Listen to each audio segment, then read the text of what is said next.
स्वाहा तत्सवितुर्वरेण्यं भर्गो देवस्य धीमहि धियो यो नः प्रचोदयात्। मित्रों नमस्कार, आप हैं बसंत गुरु जी के साथ। मेरे मित्र, आप युवा वर्ग जो होते हैं, हमारे जो किशोर साथी होते हैं, वे बहुत मेहनत करते हैं अपने लक्ष्य को प्राप्त करने के लिए। क्या लक्ष्य रहता है कि मेरी मासिक आमदनी इतना हो, मैं साल में इतना लाख कमाऊं, मैं अपने लिए एक शानदार घर बनाऊं, मैं अपने लिए एक शानदार कार रखूं, मैं अपने लिए एक शानदार सोफा रखूं, शानदार अपने घर का इंटीरियर कराऊं। मतलब कुल मिलाकर के होता है कि उसके पास भौतिक संसाधन की कोई कमी ना हो, साथ ही मैं मार्केट जाऊं तो मुझे भाव पूछना ना पड़े, यानी कि जब उसके पास इतनी जेब में पैसा हो कि जो पसंद आए वो चीज़ें खरीद ली गई, वो ये सोचता है और उस सोच के कारण वे अपने आप को झोंक देता है, मेहनत करता है। बहुत से बच्चे मेरे सफल हो जाते हैं और बहुत से बच्चे असफल हो जाते हैं। सफल हुए बच्चे में भी रात दिन तनाव रहता है कि वो जो सोचता था उतना धन उसको नहीं मिल पा रहा है। असफल बच्चे में भी तनाव होता है कि मैं माता पिता के कारण असफल हो गया, भाई के कारण असफल हो गया, मेरे पास पूंजी नहीं थी इसके कारण हो गया, मेरा पहुंच नहीं था इसलिए हो गया, मेरा राजनीतिक अप्रोच नहीं था इसलिए हो गया, अन्य कुछ न कुछ एक अलग से बहाना आ जाता है। लेकिन मेरे मित्र, सब में एक पॉइंट आप यदि गौर करेंगे तो आपके जीवन में जो आपको बनाता है और शानदार बनाता है, या फिर आप बिगड़ जाते हैं और शानदार और बहुत घटिया तरीके से आप बिगड़ते हुए चले जाते हैं। जिंदगी में कोई दूसरा व्यक्ति आपको कोई मदद नहीं कर सकता, चाहते हुए भी मदद नहीं कर सकता। मेरी इच्छा बहुत है कि आप एक शानदार व्यक्ति बनो, एक समझदार व्यक्ति बनो, एक ईमानदार व्यक्ति बनो। लेकिन आपके भीतर में एक मुझको पैसा चाहिए तो फिर ईमानदारी गए तेल लेने, भ्रष्टाचार में आप निपुण हो गए तो फिर समझदारी और ईमानदारी और बहादुरी तो गए तेल लेने, फिर वहाँ तो आपको लिपे पिलपिले और चाटुकार तरह तरह की चीज़ें आपको फिर करना पड़ेगा, क्योंकि आप उस रास्ता को अपना लिए हो। तो हम सोचते दूसरा है, करते दूसरा है, जीना दूसरा चाहते हैं, बहुत जगह अनबैलेंस हो जाता है। इन सब में यदि आप देखेंगे तो आजकल ये विनाशकारी सोच बहुत ज़्यादा हावी हो गया है।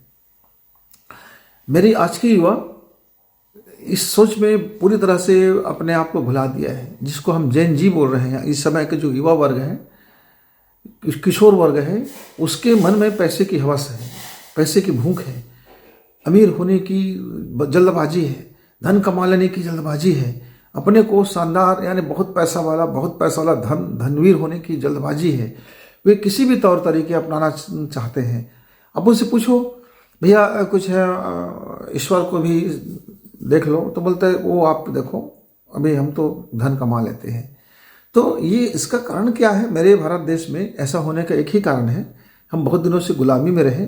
गुलामी रहने का कारण हमारी ज़िंदगी में गरीबी आ गया और अशिक्षा भी आ गया।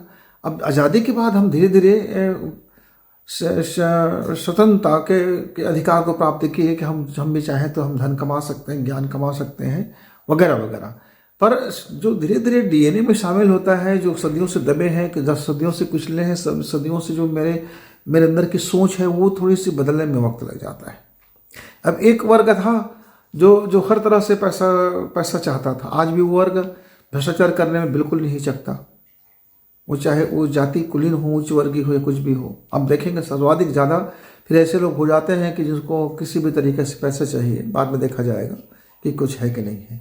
तो इन दिनों जो सबसे विनाशक सोच है यही है कि लाइफ में यदि पैसा है तो सब कुछ है, लाइफ में पैसा है तो संसाधन है तो मेरे रिश्तेदार भी मेरी इज्जत करेंगे। ठीक है, हो सकता है आपका अनुभव होगा, किसी लोगों का और अनुभव होगा कि कोई एक बड़ा धन्ना सेठ, एक पैसा वाला आदमी जब किसी को निमंत्रण भेज देता है तो वो फिर पूछ पराख हो ना हो, लोग उनके यहाँ दौड़े चले आते हैं, क्योंकि उनके यहाँ एक ज़बरदस्त भोज पार्टी होगा, यानी पैसा, वहाँ पैसा का ज़बरदस्त नुमाइश होगा और पैसे के कारण सुविधाएं भी होंगे, सुविधाएं के कारण लोग बरबस चले आते, ऐसा सोचते हैं। लेकिन कुछ लोग होते हैं सोचते हैं नहीं भाई, हमको तो मान सम्मान चाहिए, हम 2 वक्त का रोटी हमारे लिए पर्याप्त है, हम एक दिन खा लेंगे आपके पार्टी जी भर के छक करके, लेकिन कोई मान सम्मान नहीं होगा तो हमारे लिए कोई मतलब का नहीं होगा। 2 तरह की विचारधाराएं जिंदगी में चलती रहती है, समाज में चलते रहते हैं, देश में चलते रहता है मित्रों। तो देखने वाली बात यह है कि आप युवा हो, किशोर हो, आपकी सोच क्या है। यदि सिर्फ पैसे की हवस की सोच है और वैसी जीवन शैली है, उसी तरह से आप सोच रहे हैं, माता पिता को भी आप उसी तराजू में तौल रहे हैं, संबंधों को भी उसी तराजू में तौल रहे हैं, और अपने जीवन के मतलब अर्धांगिनी यानी पति पत्नी एक दूसरे को उसी तराजू में तौल रहे हैं, तो निश्चित तौर से आपकी सोच बहुत जहरीला है और बहुत विनाशक है। अंततः आप अपने ही पैर में कुल्हाड़ी मारोगे, अपने ही गले में रस्सी डाल करके अपनी ही जिंदगी बर्बाद कर लोगे। क्योंकि किसी भी चीज़ का एक तरफा विकास, एक तरफा सोच, एक तरफा जीवन शैली आपको ले डूबेगा मित्र। इसलिए सोचिए, संभलिए, संतुलन, जीवन में संतुलन बहुत जरूरी है। पैसे नहीं था तो गरीबी था, ठीक है, गरीबी का तकलीफ अपनी जगह होता है, पर अब सिर्फ पैसे ही होगा तो आपके पास सब कुछ होगा, ये सोच आपकी गलत है। और जब ये साबित होगा गलत है, तब तक कि आप बहुत गलत हो चुके होंगे।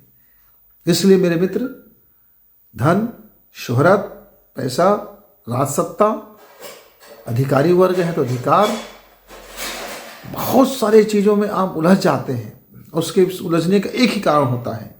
कोई कहता है धन बल है, सबसे दुनिया में जिसको देखो खरीद लो। कोई कहता है राजनीति का बल है, कोई क्रिमिनल कहता है बाहुबल है। मतलब हर बंदा एक अलग तरीके से एक बल को अपना हथियार लेना चाहता है, और उस बल के भरोसे वो दुनिया के सामने राज करना चाहता है। क्या राज है? राज कुछ होता नहीं है, लेकिन सोचता है मैं राज करूंगा। क्या राज करूंगा? एक राजनेता मंत्री इसलिए बनता है कि उसके पास अकुत धन कमाने का अवसर मिलेगा, नौकर रहेंगे, वो रहेगा, पूरी तरह से लोग उसको जयकार करेंगे, उसकी लोकेशन उसको उस तरफ ले चलता है। पहले की जो राजनेता होते थे वे, उनके दिमाग में होता था कि हमको ये मैं समाज के लिए करना है, देश के लिए करना है, वो गंवा बैठते थे। उनके पास जो भी रहते थे वो सब गंवा बैठते थे। आज नेता इसलिए लोग बनते हैं कि उसको सब कुछ हासिल कर लेना है। एक दिन पेपर में आया, अखबार में, कि एक नौसिखिया प्रशिक्षित कलेक्टर है, वो रंगे हाथ रिश्वत लेते पकड़ा गया। अब बताइए, यानी जिसकी बुनियाद में ही रिश्वत है, सोच में ही शामिल है कि बस कलेक्टर बनो, रिश्वत करो, पैसा धन लॉट ऑफ मनी कमाओ, तो आप उसे क्या नैतिकता की उम्मीद करेंगे? क्या उससे कानूनी उम्मीद करेंगे? क्या उसके अंदर में डेयर की उम्मीद करेंगे? क्या ईमानदारी की उम्मीद करेंगे? क्या समझदारी की उम्मीद करेंगे? पर है तो बुद्धि बल उसके पास, मेमोरी पावर। उसने मेमोरी पावर के दम पर एग्जाम फाइट किया और परीक्षा पास कर लिया और बन गए कलेक्टर। कई बार देखते हैं आप, इतना अरबों रुपया, खरबों रुपया का मालिक है यार, लेकिन अपने नौकर को ठीक से वो तनख्वाह नहीं देता, दूध वाले को दूध का पैसा नहीं देता, बर्तन साफ करने वाले को सही ढंग से महीना नहीं देता। ऐसे कितने ढेर सारी आपको कहानियां मिल जाएंगी। है तो उसके पास बहुत, लेकिन देना नहीं जानता। मित्रों, तो अपनी इस जहरीला सोच को जरा देखिए, कहीं आप उसके शिकार तो नहीं हो गए हैं। उसका शिकार कोई दूसरा बंदा नहीं होगा, बसंत गुरु जी नहीं होगा, क्योंकि बसंत गुरु जी अपनी जिंदगी जी चुका है। अपनी जिंदगी में जो उसको सीख मिला है, जो अनुभव मिला है, जो दोस्तों का जो सीख मिला है, हम आपको शेयर करके बांटते हैं। एक ग्रुप ऐसा था जो पैसा कमाता चाहता था, और पैसे कमाने के लिए सिर्फ सरकारी नौकरी जाना चाहता था। उसके दिमाग में भ्रष्टाचार और रिश्वतखोरी नहीं रहता था, लेकिन सरकारी नौकरी जाना है और आराम से फिर महीना की तनख्वाह खाना है। इस उद्देश्य से हमारी उम्र के बहुत सारे बच्चे ने जॉब करी। उनमें से कुछ बच्चों ने कहा कि यार जब मिल रहा है तो ले लो। अब ये ले लो कि जो संस्कृति इतना व्यापक हो गया, संक्रमण हो गया, वायरस की तरफ फैल गया कि आज जिधर देखो लोग बोलते हैं ले लो। इसीलिए आप चुनाव में देखते हैं जमकर दे लो और ले लो का खेल चलते रहता है। आप किसी भी ऑफिस में जाइए, दे लो और ले लो तो खेल चलते रहता है। आप आज दुनिया के कोई भी ऐसा अछूता ऑफिस नहीं होगा कि जहां ले लो दे लो। इसकी पावर लोग कहते हैं, उसकी अहमियत न पता हो। यहां तक कि छोटे छोटे कार्यों में, बहुत मामूली से मामूली कार्य में, बच्चे भी इस समय कुछ इनको चॉकलेट दे दो, इससे काम निकलवा लो।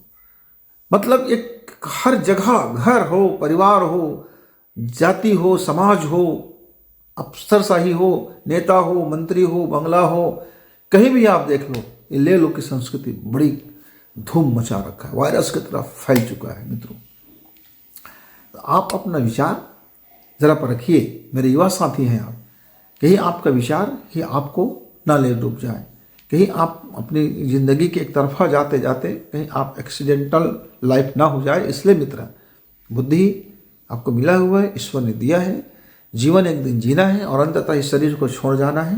यह कटु सत्य है।